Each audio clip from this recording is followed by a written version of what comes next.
देशी बनावटीच्या अवैध पिस्तूलसह सराईत गुन्हेगार अटकेत. मिरज शहर पोलीस ठाण्याच्या कार्यक्षेत्रात मीरासाहेब दर्गा उरुसाच्या पार्श्वभूमीवर कायदा व सुव्यवस्था अबाधित राखण्यासाठी व गुन्हेगारांवर वचक ठेवण्यासाठी विशेष मोहीम राबवण्यात येत आहे.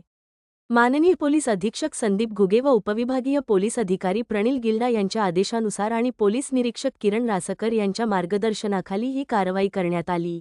मिरज शहर पोलीस ठाण्याचे पोलीस हेड कॉन्स्टेबल सनदी व पोलीस कॉन्स्टेबल फडतारे यांना पेट्रोलिंग दरम्यान गुप्त बातमीदाराकडून मिळालेल्या माहितीच्या आधारे मोहसिन खुदबुद्दीन शिकलगार व 31 राहणार सुभाष नगर रोड, खोतनगर हा राजमाने पेट्रोल पंपासमोरील सलमान टायर वर्क्सजवळ देशी बनावटीचे पिस्तूल कमरेला लावून संशयास्पदरित्या फिरत असल्याची खात्रीशीर माहिती मिळाली.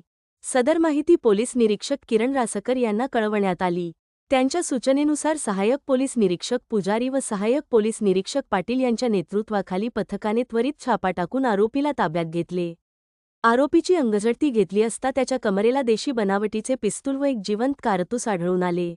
जप्त मुद्देमाल देशी बनावटीचे लोखंडी पिस्तूल, किंमत अंदाजे 50,000 रुपये. एक जिवंत कारतूस, किंमत अंदाजे 400 रुपये. सदर आरोपीवर मिरज शहर पोलीस ठाण्यात भारतीय हत्यार अधिनियम 1959 अंतर्गत कलम 325 अन्वये गुन्हा नोंदवण्यात आला आहे.